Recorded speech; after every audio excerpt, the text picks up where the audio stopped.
February 18, 1978. Saturday Night Live, 11:30 at night.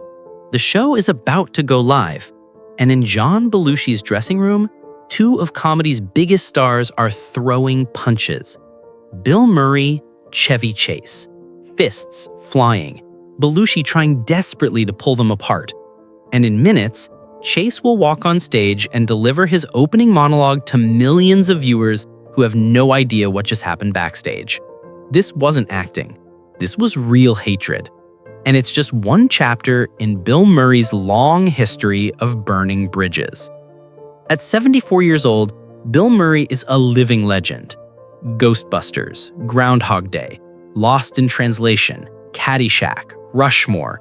He's the guy who crashes college parties and bartends at random bars. The lovable eccentric who seems to float through life on his own wavelength. But that charming public persona hides something darker. A pattern of behavior that's followed Murray for decades. On-set meltdowns, co-stars who refused to work with him again, directors who called him impossible, and allegations serious enough to shut down productions entirely. 5 actors learned the hard way that working with Bill Murray isn't the fun adventure it appears to be. 5 names that expose the real man behind the myth, not the party-crashing folk hero, the difficult, unpredictable, sometimes cruel professional who's left a trail of burned relationships across 50 years in Hollywood. These aren't rumors or tabloid speculation. These are documented conflicts with witnesses, recorded incidents, and careers damaged by Murray's behavior. And by the end, you'll understand why some people worship him while others won't even say his name. Before we dive in, hit that subscribe button and turn on notifications so you never miss our deep dives into Hollywood's most complicated figures. Now, let's count down the 5 actors Bill Murray hated most. Number 5. Harold Ramis, The 20-Year Silence. Some feuds burn hot and fast. Others freeze slowly, turning friendship into permanent estrangement. Bill Murray's conflict with Harold Ramis falls into the second category. 21 years of silence. 2 decades where former best friends refused to speak, all because of a movie about a weatherman stuck in a time loop. They'd been inseparable for years. Ramis co-wrote Murray's breakout films, Meatballs, Caddyshack, and Ghostbusters. They were creative partners, collaborators who understood each other's comedy instincts perfectly. When Ramis decided to direct Groundhog Day in 1992 with Murray as the star, it seemed like another guaranteed hit. Instead, it destroyed their friendship. The trouble started during production in Woodstock, Illinois. Murray was going through a difficult divorce. His mood on set was dark, unpredictable, volatile. Ramis, a thoughtful and patient director, tried to work around Murray's emotional state. But Murray kept pushing back on the script, the character, the entire tone of the film. According to those on set, Murray wanted Phil Connors, the cynical weatherman, to stay mean throughout the entire film. Ramis envisioned a redemption arc, a character who learns to become a better person through repetition. The disagreement wasn't just creative, it became personal. Murray started showing up late. He argued with Ramis between takes. He questioned every directorial choice. Stephen Tobolowsky, who played Ned Ryerson in the film, later described the tension as palpable. Everyone on set could feel the friendship cracking. Then came the moment everything shattered. During one particularly heated argument, Murray grabbed Ramis by the collar and reportedly shoved him against a wall. Crew members pulled them apart. The 2 men finished the film professionally, but their friendship died that day. After Groundhog Day wrapped, Murray and Ramis stopped speaking entirely. They didn't reconcile, they didn't have closure, they simply erased each other from their lives. Murray's daughter married and Ramis wasn't invited to the wedding. Ramis directed The Ice Harvest in 2005, a film that would have been perfect for Murray. He wasn't asked. When Ghostbusters fans begged for a 3rd film, the main obstacle was Murray's refusal to work with Ramis again. Years passed, people tried to mediate. Nothing worked. It wasn't until 2014, when Ramis was dying from autoimmune inflammatory vasculitis, that Murray finally reached out. He showed up at Ramis's house in Chicago. The two men talked privately. Ramis's daughter later said they made peace, that her father smiled after Murray left. But here's the devastating part. That reconciliation came days before Ramis died. 21 years of silence, 2 decades of bitterness, and they only fixed it when one of them was literally on his deathbed. At Ramis's funeral, Murray gave a moving tribute. He called him a wonderful, genuine person. He praised his talent and generosity. But those beautiful words couldn't erase the fact that Murray had let pride and anger destroy one of the most important friendships in his life. That's the Bill Murray nobody talks about. The man who can hold a grudge for 2 decades, the man who values being right more than being kind, the man who walked away from his creative soulmate and never looked back until it was almost too late. Number 4, Richard Dreyfuss, the Irish drunken bully. Not every feud requires years to develop. Sometimes hatred is instant, mutual, and so intense that decades later the animosity still burns. That's what happened between Bill Murray and Richard Dreyfuss during What About Bob in 1991. On paper, the comedy should have been a smooth production. Dreyfuss played an uptight psychiatrist. Murray played his chaotic, boundary-free patient. The chemistry was supposed to be comedic gold. Instead, it became a nightmare for everyone involved. Dreyfuss, a serious actor with an Oscar on his shelf, approached the role methodically. He worked with director Frank Oz to create a character study of a man whose carefully controlled life unravels. He wanted nuance. He wanted depth. He wanted to explore the psychiatrist's breakdown with psychological realism. Murray had a different approach. He improvised constantly. He ignored the script. He played pranks between takes. And he seemed to take particular pleasure in tormenting Dreyfuss. The breaking point came during a scene where Murray's character invades Dreyfuss's family vacation. Murray kept changing his lines, forcing Dreyfuss to react spontaneously. Dreyfuss, a serious actor who memorized not just his own lines but everyone else's, couldn't anticipate what Murray would do next. It got worse. Murray allegedly made it his mission to irritate Dreyfuss. He would show up late. He would refuse to rehearse. He would break character mid-scene to make crew members laugh, ruining takes that Dreyfuss had nailed perfectly. Dreyfuss reached his limit. In an interview decades later, he called Murray an Irish drunken bully. The description was specific and cutting, not just difficult, not just unprofessional. A bully who used alcohol and aggression to dominate everyone around him. Frank Oz, the director, later admitted the tension made filming almost impossible. He had to constantly mediate between the two actors. He shot scenes multiple times because Murray and Dreyfuss refused to cooperate. The final film is funny, but everyone involved knew the backstage reality was miserable. What makes this feud particularly revealing is that Dreyfuss, normally diplomatic in interviews, has never softened his position. He's called Murray a bully repeatedly. He's made it clear that working with Murray was one of the worst professional experiences of his life. And Murray? He's never apologized. He's never addressed Dreyfuss's accusations. He simply moved on, leaving another burned bridge in his wake. The film, What About Bob, became a cult classic. Audiences loved Murray's manic performance. But for those who worked on it, the film represents a different kind of chaos.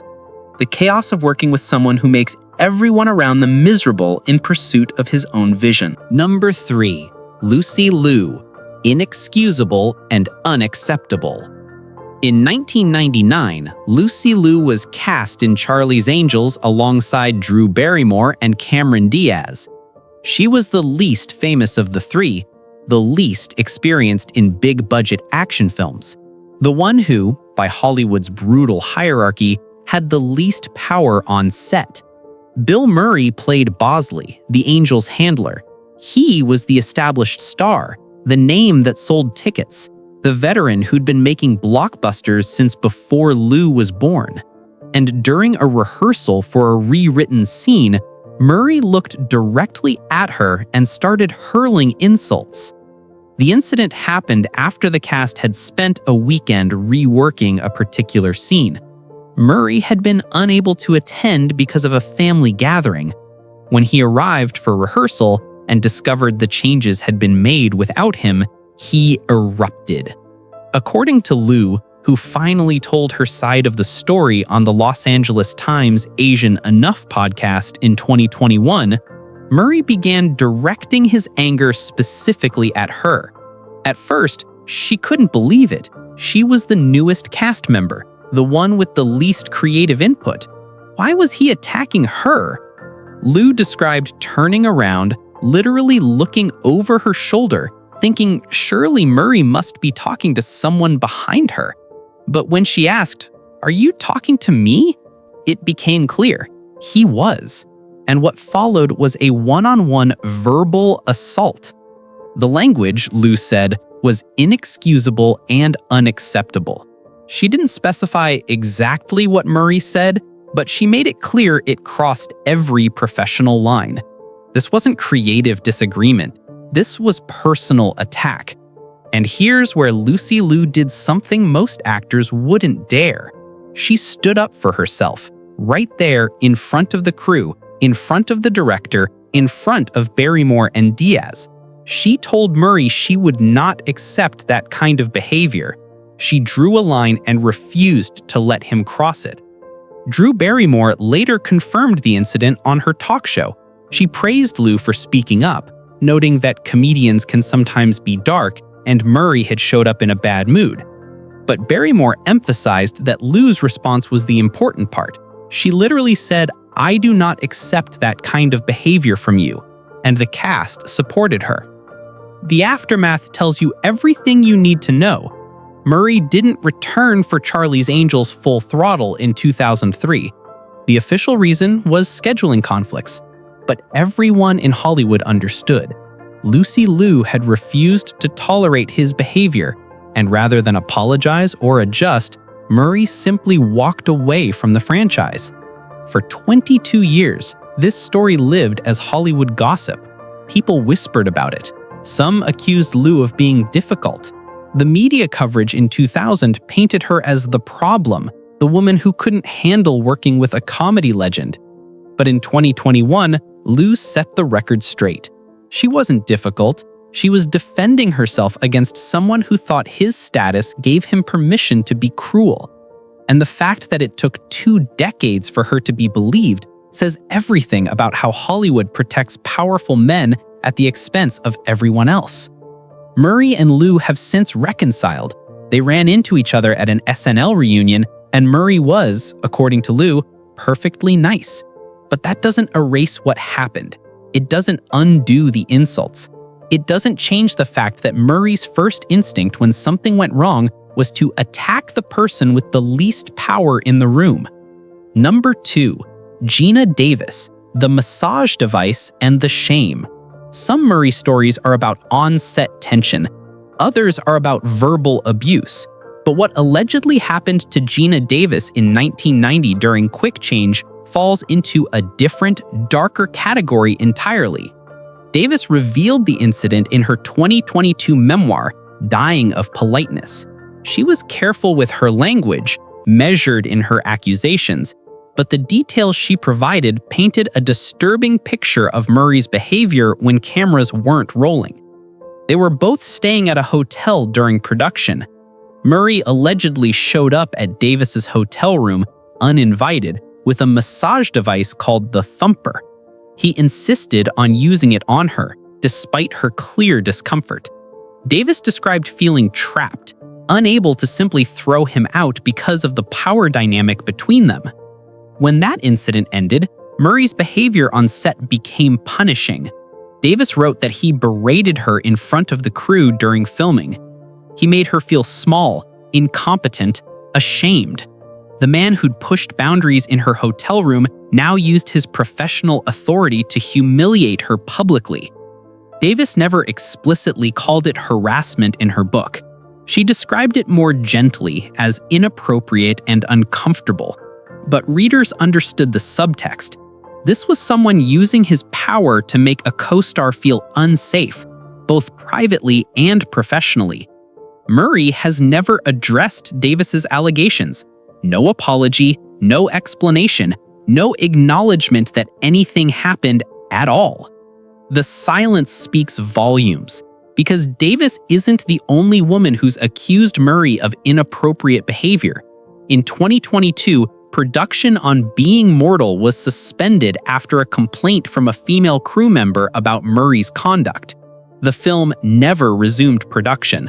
Searchlight Pictures quietly shelved the entire project. Murray later gave a vague statement about the incident.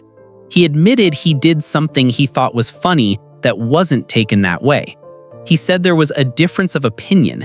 He suggested the complaint was an overreaction to a misunderstood joke. But here's the pattern. Geena Davis in 1990, Lucy Liu in 1999, a crew member in 2022. 3 decades, 3 separate incidents, 3 women who felt Murray's behavior crossed a line. At what point does it stop being about misunderstandings and start being about someone who repeatedly makes people uncomfortable and refuses to change? Davis's memoir came out in 2022, 32 years after Quick Change. She waited 30 years to tell her story publicly. And when she finally did, the response from Murray's camp was silence. That silence, more than any statement, reveals who Bill Murray really is when the cameras stop rolling. Number 1, Chevy Chase. Medium talent. Every name on this list represents a conflict, a burned bridge, a damaged relationship. But none of them compare to Bill Murray's original enemy, the man he literally fought in a dressing room minutes before Saturday Night Live went live. The feud that set the template for every conflict that followed. Chevy Chase, the man Murray called medium talent while being pulled apart by John Belushi, the rivalry that defined early SNL and exposed Murray's capacity for sustained hatred. It started in 1975 when Chase became Saturday Night Live's first breakout star. His Weekend Update segment made him famous, his pratfalls became iconic, New York Magazine called him the heir apparent to Johnny Carson, and after just 1 season, Chase left for Hollywood, chasing movie stardom and bigger paychecks. The cast felt abandoned, betrayed. And when Bill Murray was brought in as Chase's replacement in 1976, he absorbed all of that resentment. People constantly compared them. Critics called Murray the new Chevy, and Murray hated it. When Chase returned to host SNL in February 1978, the tension was immediate. Chase allegedly demanded to do Weekend Update despite Jane Curtin having taken over the desk. He treated the current cast dismissively, suggesting they weren't as funny as the original group, and Murray, elected spokesman for the cast's grievances, decided to confront him. The details vary depending on who's telling the story, but the core facts are consistent. Murray made a joke about Chase's rocky marriage to Jacqueline Carlin. Chase fired back with an insult about Murray's appearance, reportedly calling him ugly or commenting on his skin. The verbal sparring escalated until Chase challenged Murray to settle it physically. They met in Belushi's dressing room. Fists flew. Belushi, smaller than both men, threw himself in between them and took most of the punishment. Jane Curtin and Lorraine Newman witnessed the fight and later described it as sad and painful. The testosterone was surging, Curtin said. Nobody knew how to de-escalate. And then, minutes later, Chase walked on stage and delivered his opening monologue to one of the highest-rated episodes in SNL history. The audience had no idea. They just saw Chevy Chase, charming and confident, playing the role of himself. The feud simmered for years. Murray later described it as an Oedipal thing, a rupture caused by feeling abandoned. He called it a Hollywood fight where nobody wants to damage their face. He downplayed its significance. But here's what actually happened. They patched things up enough to film Caddyshack together in 1980, where their improvisations in the final scene became the movie's best moment. Yet the reconciliation was always surface level. They could work together professionally, but the real friendship never came back. And the pattern Chase established, arrogance combined with dismissiveness toward people he considered beneath him, became the blueprint for how Murray himself would treat others for the next 5 decades. Lucy Liu, Richard Dreyfuss, Geena Davis, Harold Ramis. They all experienced a version of what Chase represented to Murray, someone who used status and power to make others feel small. The irony is devastating. Murray fought Chase because Chase had become insufferable after fame.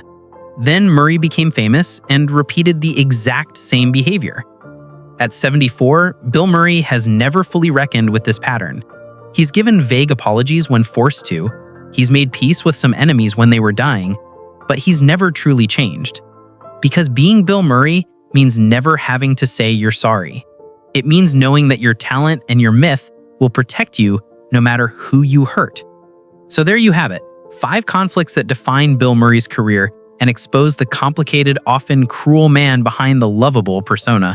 From the 20-year silence with his best friend to the Irish drunken bully accusations.